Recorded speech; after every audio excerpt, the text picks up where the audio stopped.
इस ऐतिहासिक कार्यक्रम में उपस्थित केरला के राज्यपाल श्रीमान आरिफ मोहम्मद खान, केरल के मुख्यमंत्री श्रीमान पिनाराई विजयन जी, देश के रक्षा मंत्री श्रीमान राजनाथ सिंह जी, केंद्रीय मंत्रिमंडल के मेरे अन्य सहयोगीगण, chief of naval staff admiral R Harikumar ji, MD Cochin shipyard, सभी विशिष्ट एवं गणमान्य अतिथिगण और इस कार्यक्रम में जुड़े मेरे प्यारे देशवासियों, आज यहां केरला के समुद्री तट पर भारत का हर भारतवासी एक नए भविष्य के सूर्योदय का साक्षी बन रहा है। आईएनएस विक्रांत पर हो रहा ये आयोजन विश्व क्षितिज पर भारत के बुलंद होते हौसलों की हुंकार है।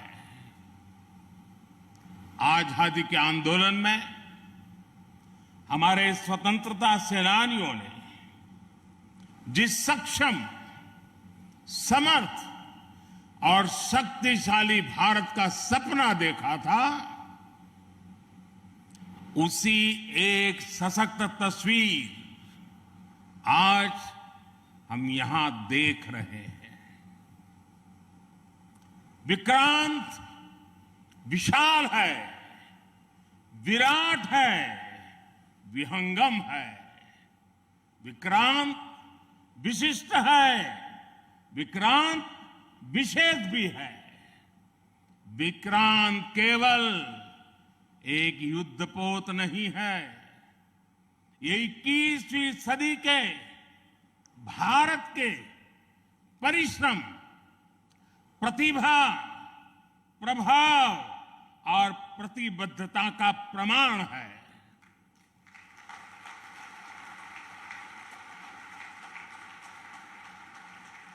यदि लक्ष्य दुरंत है, यात्राएं दिगंत है, समंदर और चुनौतियां अनंत है, तो भारत का उत्तर है विक्रांत।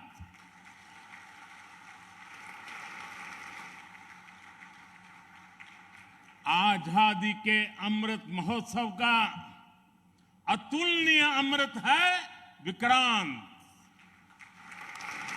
आत्मनिर्भर होते भारत का अद्वितीय प्रतिबिंब है विक्रांत। ये हर भारतीय के लिए गर्व और गौरव का अनमोल अवसर है। ये हर भारतीय का मान, स्वाभिमान बढ़ाने वाला अवसर है। मैं इसके लिए हर एक देशवासी को बधाई देता हूं। साथियों, लक्ष्य कठिन से कठिन क्यों न हो, चुनौतियां बड़ी से बड़ी क्यों न हो, भारत जब ठान लेता है तो कोई भी लक्ष्य असंभव नहीं होता है।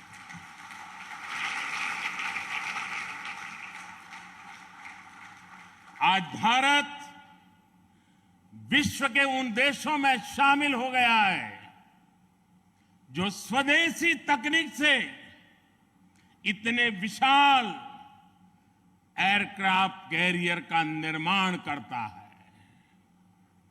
आज आईएनएस विक्रांत ने देश को एक नए विश्वास से भर दिया है।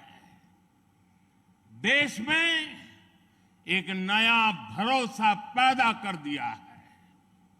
आज विक्रांत को देखकर समंदर की ये लहरें समंदर की ये लहरें आह्वान कर रही है, अमर्त्य वीर पुत्र हो, अमर्त्य वीर पुत्र हो, दृढ़ प्रतिज्ञ सोच लो, प्रशस्त पुण्य पंथ है, प्रशस्त पुण्य पंथ है, बढ़े चलो, बढ़े चलो, बढ़े चलो।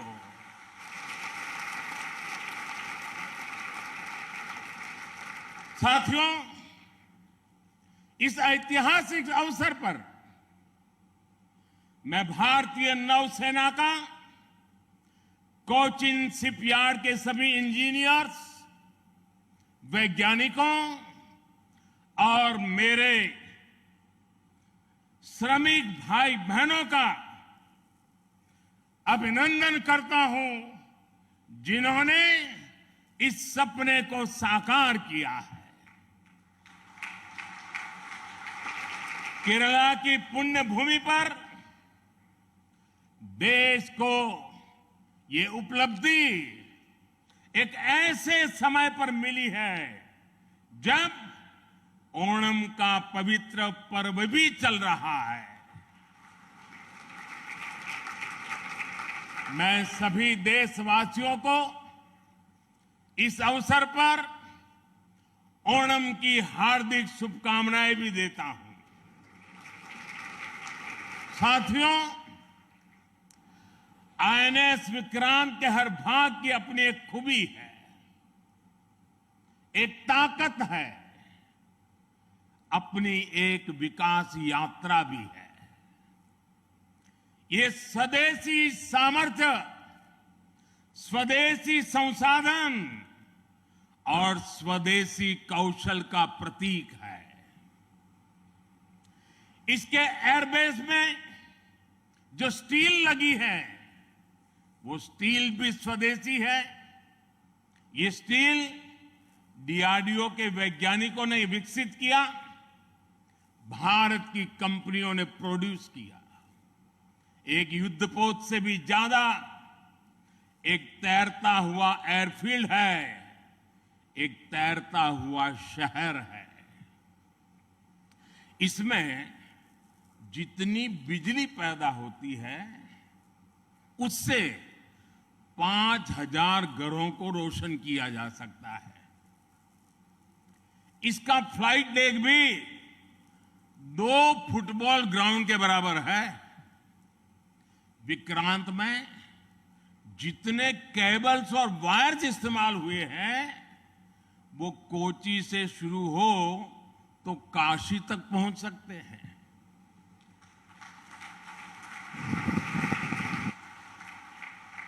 ये जटिलता हमारे इंजीनियर्स की जीवटता का उदाहरण है।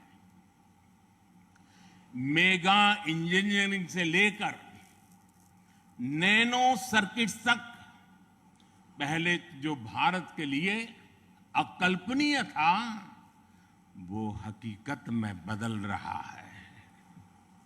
साथियों, इस बार स्वतंत्रता दिवस पर मैंने लाल किले से पंच प्राण का आह्वान किया और हमारे हरि जी ने भी इसका उल्लेख किया।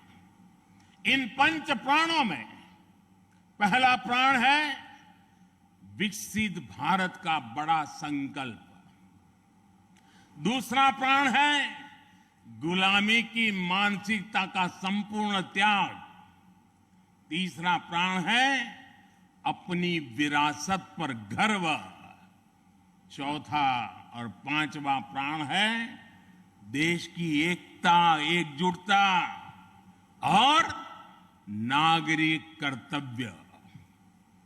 आईएनएस विक्रांत के निर्माण और इसकी यात्रा में हम इन सभी पंच प्राणों की ऊर्जा को देख सकते हैं। आईएनएस विक्रांत इस ऊर्जा का जीवन संयंत्र है। अभी तक इस तरह के एयरक्राफ्ट कैरियर केवल विकसित देश ही बनाते थे। आज भारत ने इस लीग में शामिल होकर विकसित राष्ट्र की दिशा में एक और कदम बढ़ा दिया है। साथियों, जल परिवहन के क्षेत्र में भारत का बहुत गौरवमयी इतिहास रहा है। हमारी समृद्ध विरासत रही है। हमारे यहां नौकाओं और जहाजों से जुड़े श्लोकों में बताया गया है, दीर्घिका तरणी ही लोला गत्वरा गामिनी तरीहि जंगाला प्लाविनी चैव धारिणी वेगिनी तथा। ये हमारे शास्त्रों में इतना वर्णन है। दीर्घिका तरुणी लोला गत्वरा गामिनी जंगाला प्लाविनी धारिणी वेगिनी। हमारे यहां जहाजों और नौकाओं के अलग अलग आकार और प्रकार होते थे। हमारे वेदों में भी नौकाओं, जहाजों और समुद्र से जुड़े कितने ही मंत्र आते हैं। वैदिक काल से लेकर गुप्त काल और मौर्य काल तक भारत के समुद्री सामर्थ्य का डंका पूरे विश्व में बजता था। छत्रपति वीर शिवाजी महाराज ने इस समुद्री सामर्थ्य के दम पर ऐसी नौसेना का निर्माण किया जो दुश्मनों की नींद उड़ाकर रखती थी। जब अंग्रेज भारत आए तो वो भारतीय जहाजों और उनके जरिए होने वाले व्यापार की ताकत से घबराए रहते थे। इसलिए उन्होंने भारत की समुद्री सामर्थ्य की कमर तोड़ने का फैसला लिया।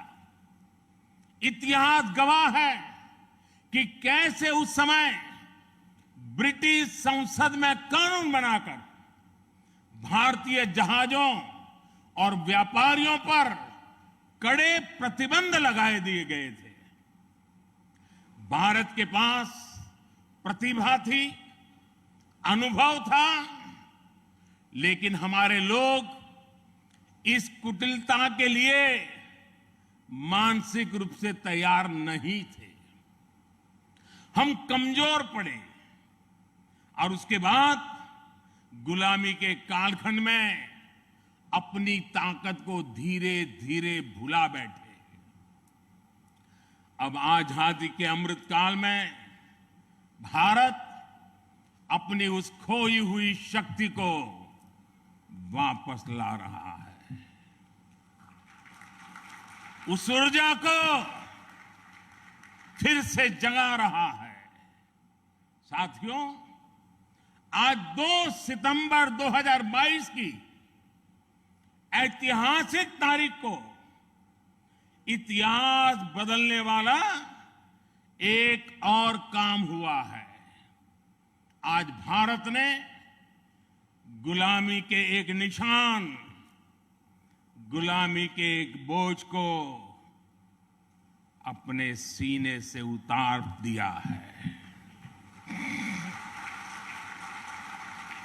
आज से भारतीय नौसेना को एक नया ध्वज मिला है।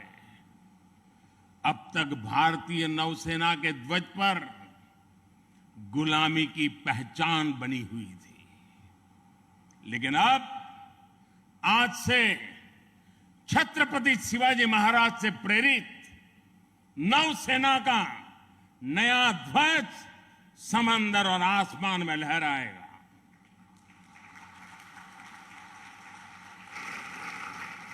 कभी रामधारी सिंह दिनकर जी ने अपनी कविता में लिखा था, नवीन सूर्य की नई प्रभा, नवीन सूर्य की नवीन प्रभा, नमो नमो नमो, नमो स्वतंत्र भारत की ध्वजा, नमो नमो नमो। आज इसी ध्वज वंदना के साथ मैं ये नया ध्वज नौसेना के जनक छत्रपति वीर शिवाजी महाराज को समर्पित करता हूं।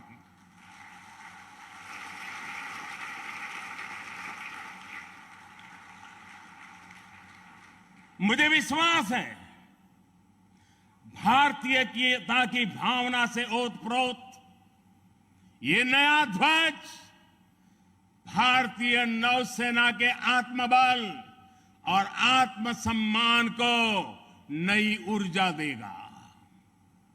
साथियों, हमारी सेनाओं में किस तरह बदलाव आ रहा है, उसका एक और अहम पक्ष मैं सभी देशवासियों के सामने रखना चाहता हूं।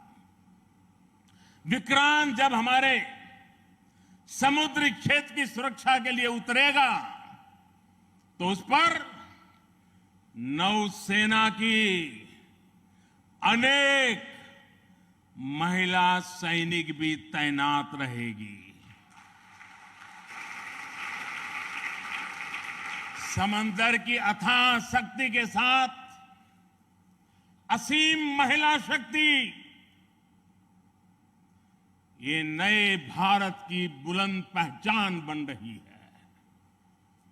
मुझे बताया गया है कि अभी नेवी में करीब 600 महिला ऑफिसर्स हैं, लेकिन अब इंडियन नेवी ने अपनी सभी शाखाओं को महिलाओं के लिए खोलने का फैसला किया है।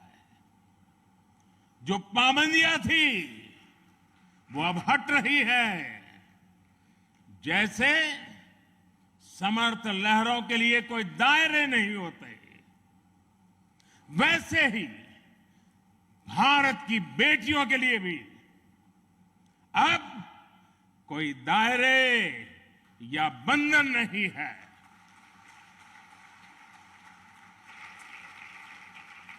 अभी 1-2 साल पहले विमेन ऑफिसर्स ने तारिणी बोट से पूरी पृथ्वी की परिक्रमा की थी।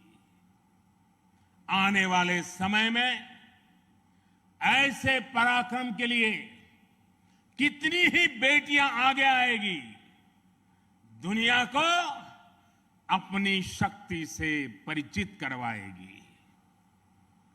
नेवी की तरह ही तीनों सशस्त्र सेनाओं में युद्धक भूमिकाओं में महिलाओं को शामिल किया जा रहा है। उनके लिए नई जिम्मेदारियों के रास्ते खोले जा रहे हैं। साथियों, आत्मनिर्भरता और आजादी को एक दूसरे का पूरक कहा जाता है। जो देश जितना किसी दूसरे देश पर निर्भर है, उतना ही उसके लिए संकट है। जो देश जितना आत्मनिर्भर है, वो उतना ही सशक्त है। कोरोना के संकट काल में हम सभी ने आत्मनिर्भर होने की इस ताकत को देखा है, समझा है, अनुभव किया है। इसलिए आज भारत आत्मनिर्भर होने के लिए पूरी शक्ति से काम कर रहा है। आज अगर अथाह समंदर में भारत की ताकत का उद्घोष करने के लिए आईएनएस विक्रांत तैयार है, तो अनंत आकाश में यही गर्जना हमारे तेजस कर रहे हैं। इस बार 15 अगस्त को पूरे देश ने लाल किले से स्वदेशी तोप की हुंकार भी सुनी है। आजादी के 75 साल बाद सेनाओं में रिफॉर्म करके भारत अपनी सेनाओं को निरंतर आधुनिक बना रहा है। आत्मनिर्भर बना रहा है। हमारी सेनाओं ने ऐसे उपकरणों की एक लंबी लिस्ट भी बनाई है जिनकी खरीद अब स्वदेशी कंपनियों से ही की जाएगी। डिफेंस सेक्टर में रिसर्च और डेवलपमेंट के लिए 25% बजट भी देश की यूनिवर्सिटीज और देश की कंपनियों को ही उपलब्ध कराने का निर्णय लिया गया है। तमिलनाडु और उत्तर प्रदेश में 2 बड़े डिफेंस कॉरिडोर भी विकसित हो रहे हैं। डिफेंस सेक्टर में आत्मनिर्भरता के लिए उठाए जा रहे इन कदमों से देश में रोजगार के अनेकों नए अवसर पैदा हो रहे हैं। साथियों, एक बार लाल किले से मैंने नागरिक कर्तव्य इसकी भी बात कही है।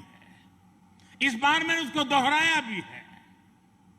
बूंद बूंद जल से जैसे विराट समंदर बन जाता है, वैसे ही भारत का एक एक नागरिक वोकल फॉर लोकल, अगर वोकल फॉर लोकल के मंत्र को जीना प्रारंभ कर देगा तो देश को आत्मनिर्भर बनने में अधिक समय नहीं लगेगा।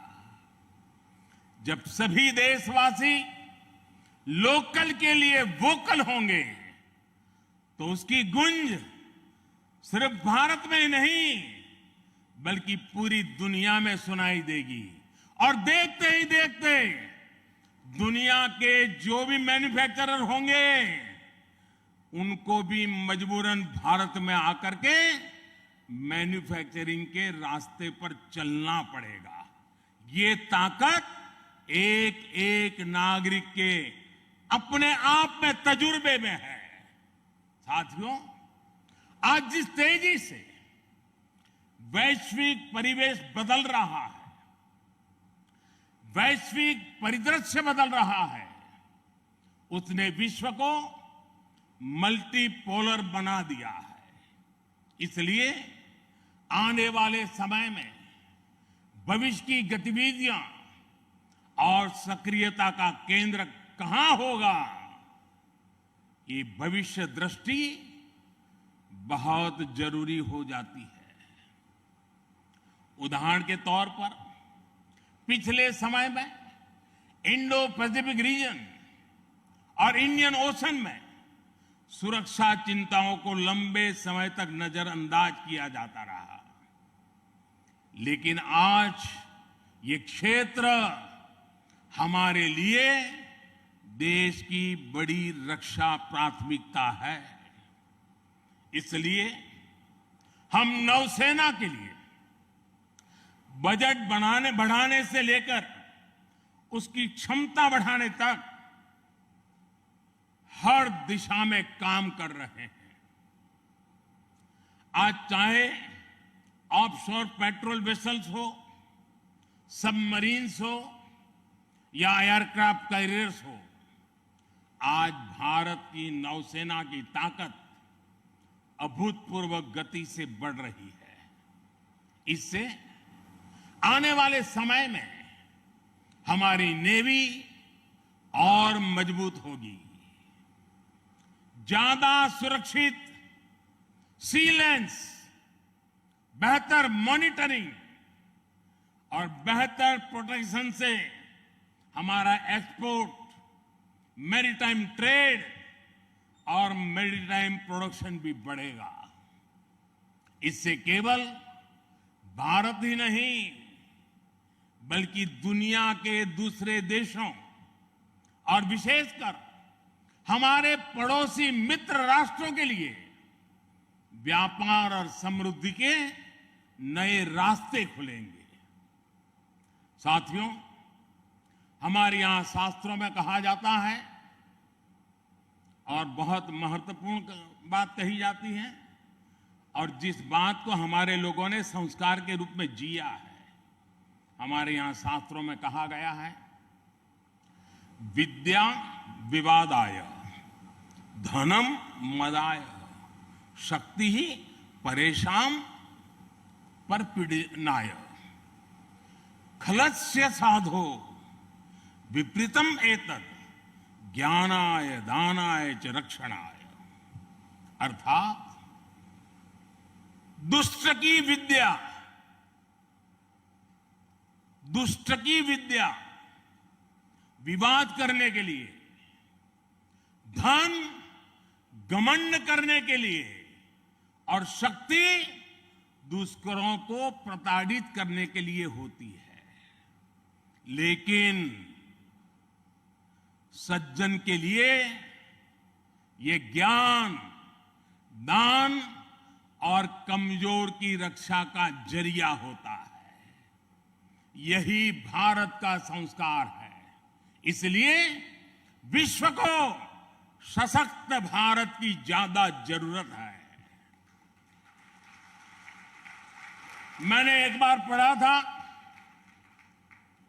कि एक बार जब डॉक्टर एपीजे अब्दुल कलाम से किसी ने पूछा कि आपका व्यक्तित्व तो बड़ा शांति प्रिय है, आप तो बड़े शांत व्यक्ति लगते हैं, तो आपको हथियारों की क्या जरूरत लगती है?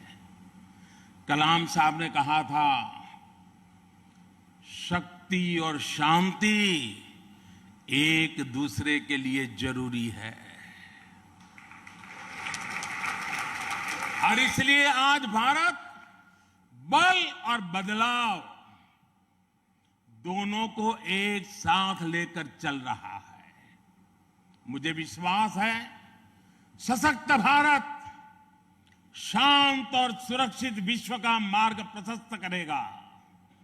इसी भाव के साथ हमारे बहादुर जवानों को, वीर सेनानियों को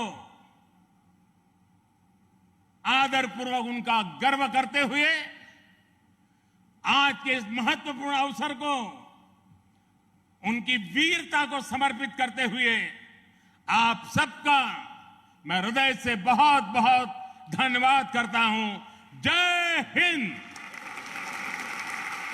देवियों और सज्जनों, भारत के प्रधानमंत्री श्री नरेंद्र मोदी की भव्य उपस्थिति में एक बुलंद आवाज में मेरे साथ 3 जय पुकारेंगे। आईएनएस विक्रांत की, भारतीय नौसेना की।